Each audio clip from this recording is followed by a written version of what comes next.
Hey everybody, this is let's see, what is this? Part 3 of how to make the beat to Paper Planes.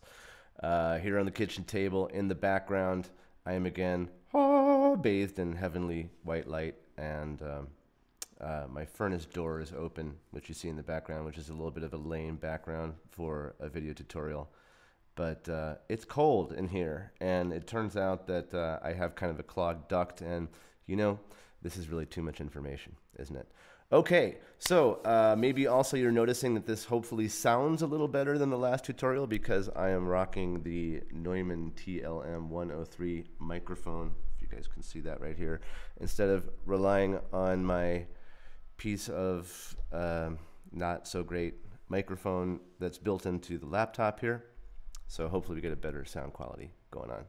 All right, let's review what we've got already in this puppy. We got, let's see, here's the sample that we are initially trying to imitate, which is the intro to Paper Planes, and it sounds like, let me start the wiretap going here. It sounds like this. Here comes the kick drum.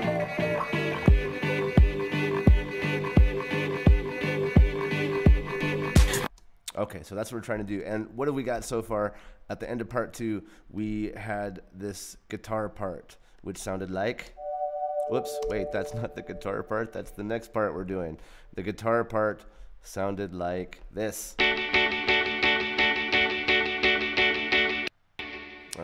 This has been doing this a lot recently. It's like, this is going to happen when you've got a bunch of plugins loaded up over here, and the laptop that I'm using, my own personal laptop, is not the sharpest tack in the box. Not a super fast computer is what I'm trying to say. So it's going to do this once in a while. I apologize for that. Anyway, you could hear that guitar part. We finished that last time. The next part I would like to get is this kind of high sort of church organ, or actually circus organ kind of sounding thing right here. This kind of ethereal la la kind of little thing with the guitar. It just provides kind of a dreamy sort of background feel.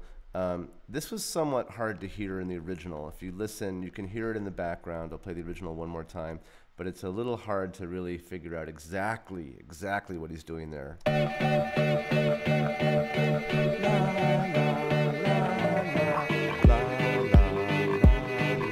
That's about what it's doing. That must have been painful to watch. I apologize. So we're going to learn to make that, and I'm actually in the finished version of this session right now. You may have noticed that we had all of our tracks in there, and that's because it's really going to be easier to explain how to get this part with the finished product, and then I'll actually show you how to walk through it. Okay, so this is, oops, I got an extra little stray note here. These are the MIDI notes for this organ part that we've got right now. If I solo this and listen to it. Let me actually go back to my original here and mute that. Sorry. Okay, here's our original part. Now, how did I get those notes? Well, first of all, I could hear that there was 2 notes playing at the same time. I could hear that those notes were alternating from high, low, bum, bum, bum, bum. And I knew already what chords were being played, so I knew that those notes had to be some part of that chord progression. And this is easy to see if we go back to the guitar part. So let me click on the little gray dot here. This corresponds to the guitar. And here's our original guitar notes, all right? Now what we can see is that these notes that make up this organ sound are actually just part of the same notes that are already in my guitar cards. Like, for example, these first 2 notes are actually the first 2 notes of my guitar chord. Let me solo that so we hear them both.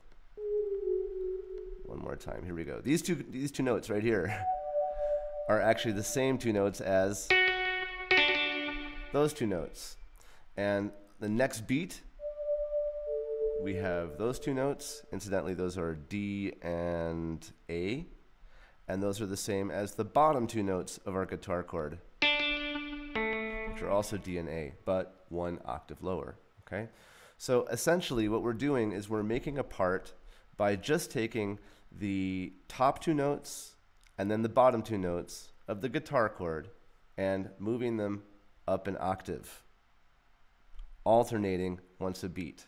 Okay, so again, top 2 notes, bottom 2 notes, top 2 notes, bottom 2 notes.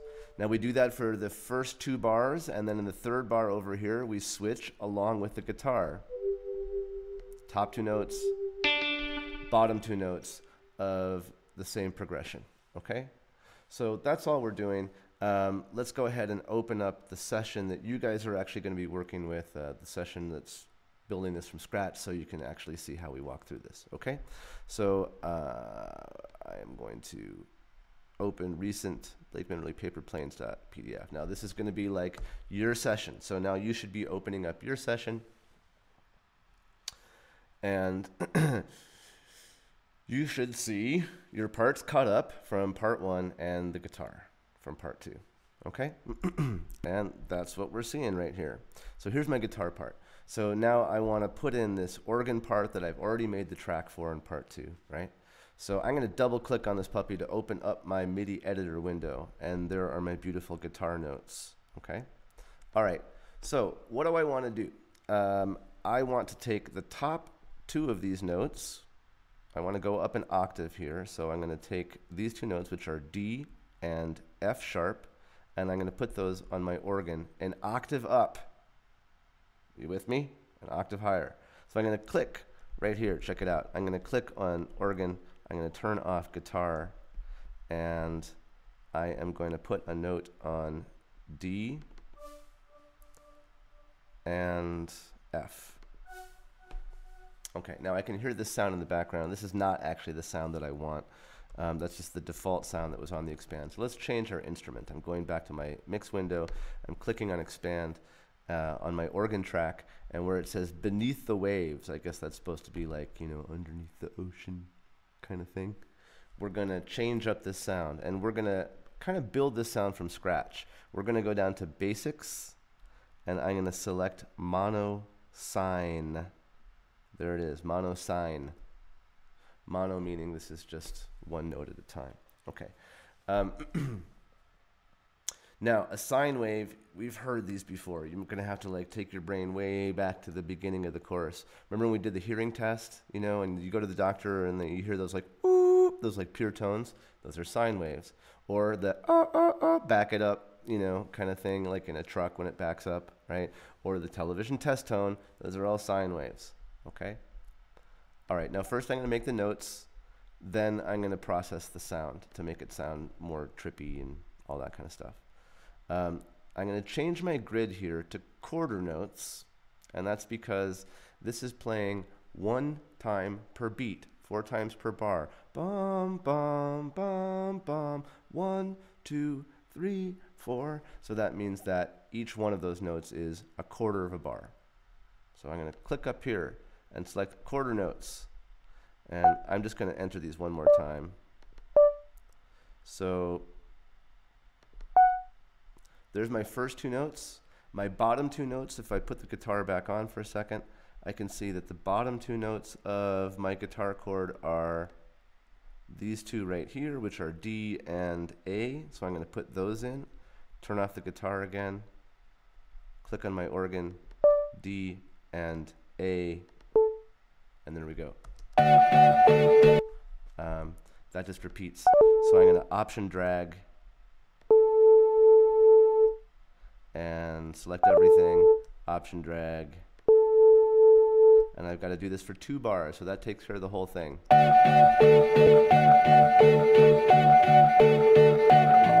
Sounds kind of like a European ambulance. Remember, this doesn't really sound like what's in the background right now. We're going to make it sound that way in a second.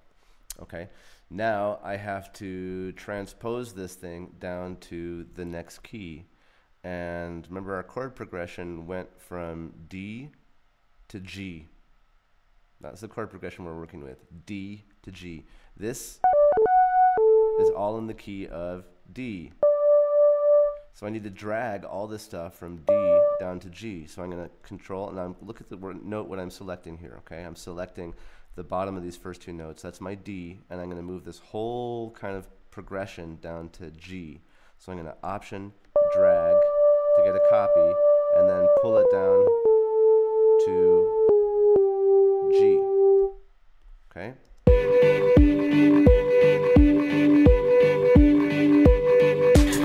that's what we've got so far.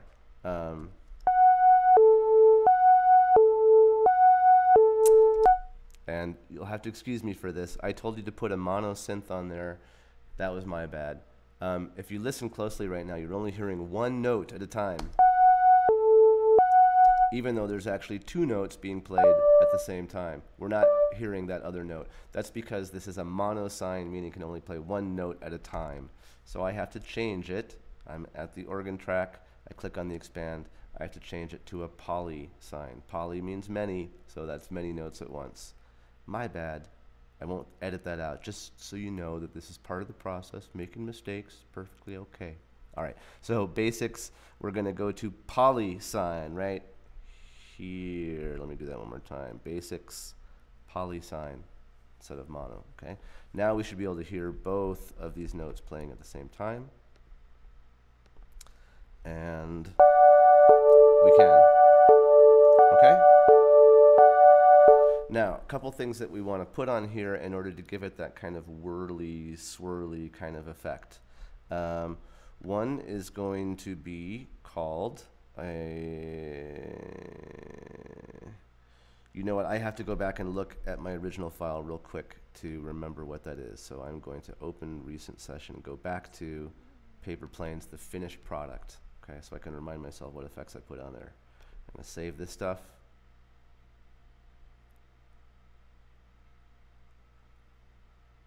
And it waits, and it waits. And let's see what effects here. Looks like on I have got a chorus and a delay. That's what I thought, but I wanted to make absolutely sure. Okay, so I'm using the AAR chorus. Okay, so I'll go back to my original track, my original session now. That's the one that you're working with right now as well. So open recent. Blake Minnerly paperplanes.pdf. Thanks again for a minute. Okay, so here we go. So what I want to do is put a couple of effects onto this organ sound to make it sound kind of dreamy, trippy, swirly. And one of those effects is going to be called a chorus. So I'm going to go to a multi-channel plugin, select, let's see, is it modulation, I believe, yes. And we are going to put on an air chorus.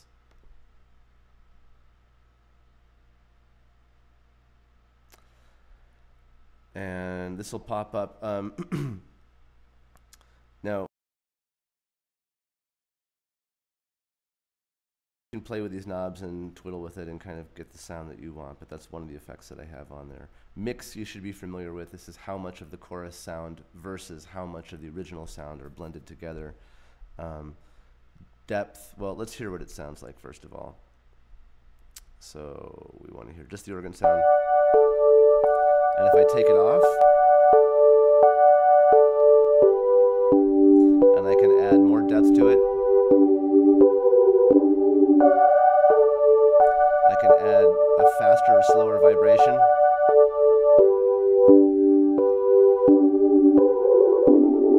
That one gets a little out of control, right? So I'm going to let you kind of play with this. Remember, the idea is to get a circusy kind of swirly tone that's not like over the top. So I'm going to do, I like a slow rate myself, but a fair amount of depth. I'll keep the mix at 50%. And that's pretty good to me. Okay, the next thing I want to add to this kind of dreamy, trippy sort of feel to this piece is a delay. So an echo, go. So we've used this before. Let's do it. We're going to go to multi-channel insert, delay. I'm going to use a long delay. Same kind of settings that we've used before. First of all, I'm going to use eighth notes for the rate of these echoes, so that'll be in time with the music. I'm going to put the mix at about 40%. We're going to have more delay present than we did in the last one because of this. I'll put the feedback to about 20-something% and on each side. And let's see what that sounds like.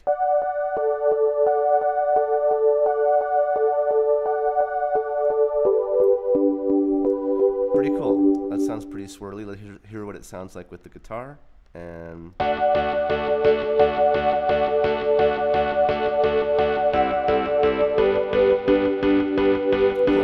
and of course, take a little time to play with these knobs, see what the sound does. And of course, you can also change the sound of the sine wave itself by opening up your expand, clicking on A because the sine wave is in slot A, and then controlling these different knobs here. Each one of these is going to, like, for example, let's take some of the attack off of it. Let's make it more like ring, ring, instead of like dun, dun.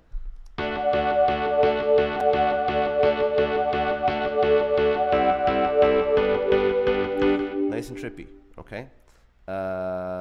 All right, so that gets us taken care of with the circus organ sound. Let's do the bass, all right?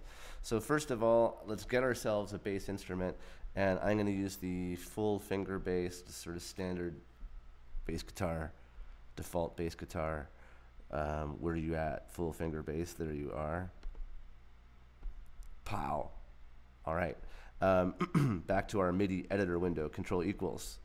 What are we going to put for the bass? Well, as we learned last time, the bass is normally going to play the first note of each chord that's being played. What was our chord progression? D, and then A, and then G. Let's look at our guitar in order to remind ourselves of this.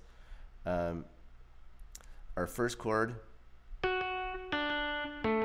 is D, right? Remember that this is actually the first note of the chord because we took the third note of the chord, which was up top. This is what the chord normally looks like, and we made an inversion. We took that top note and we pulled it down to the bottom, okay? So our bass should be playing D during this part of the chord. Then right here we know that the chord progression switches to C. Is that correct? No, my bad, I'm sorry. Yes, it switches to C, excuse me. So remember that normally we did the same inversion here. Normally that bottom note would be up at the top, and this would be the first note, C, right? This is the shape of our major chord. So let's pull that back down. So I got to do Control Z to get rid of that, okay?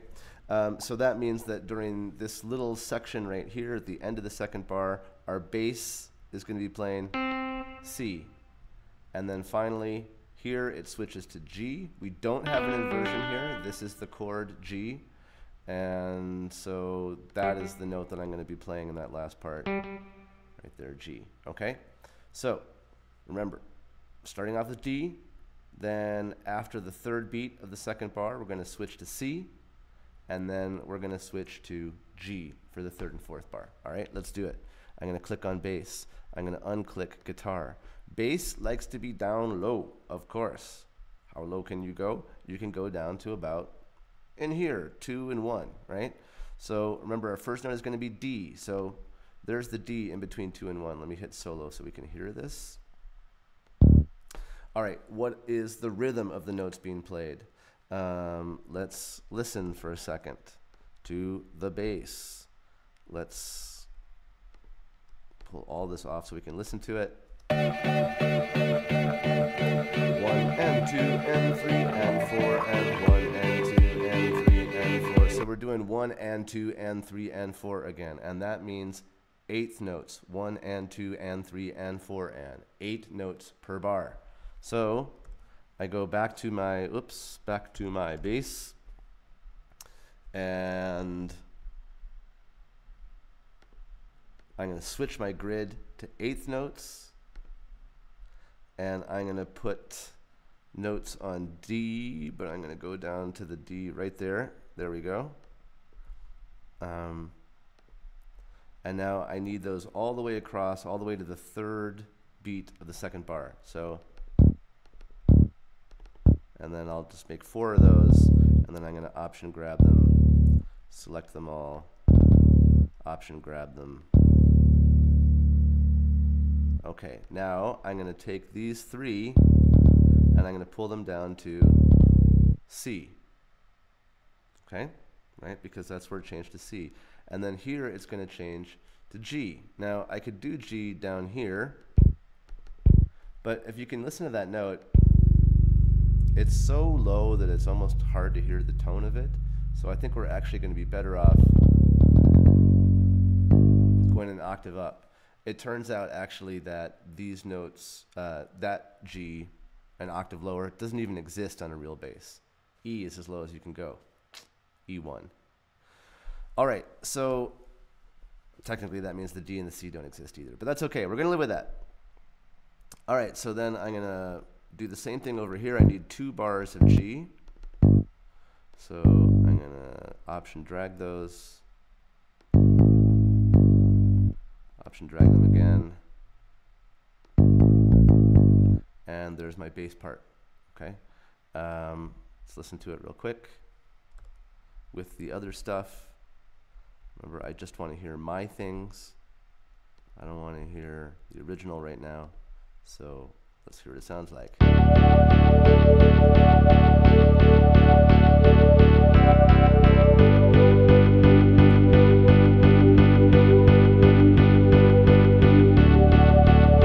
Sounds pretty good, okay? Now, you could experiment with even bringing these first notes all up an octave to the D up here, and it would sound like.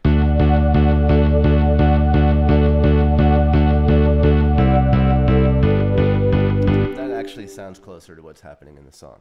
So the bass notes that we should really be using are the D that's just above 2, and going down to the G that's just above 2. That's just below 2, excuse me.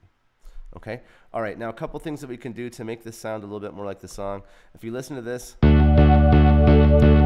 bass is kind of going da, da, da, da, da, da, da, da. There's no breaks in between, but a real bass player is going to have a little space in between the notes, more like dum, dum, dum, dum. A little bit of space in between. So I can select all these, and I can shorten them. In order to do that, I'm going to have to get off of the grid here, and because I'm not going to be able to actually make these just a little bit shorter. So I'm going to hold down Command, the apple. Hold down the apple and pull that in to give yourself a little smaller note on the bass. Already sounds more like a song. Sounds pretty good. Okay. So that gives us our organ and our bass, okay? Now, these parts are actually going to be exactly the same for the second part of my song. So now I can select my guitar, my organ, and my bass. Hold down Shift to select all of these. And just hit Command D for duplicate. And there we go, okay? And now the next part of this piece, the final part of this, making this beat, we're going to do in part 4, and that is going to be making the drums and getting those finger snaps in there from the sample of the song that we cut out, and then we are done with Paper Planes. Ow! All right, you can go on to part 4. See you there.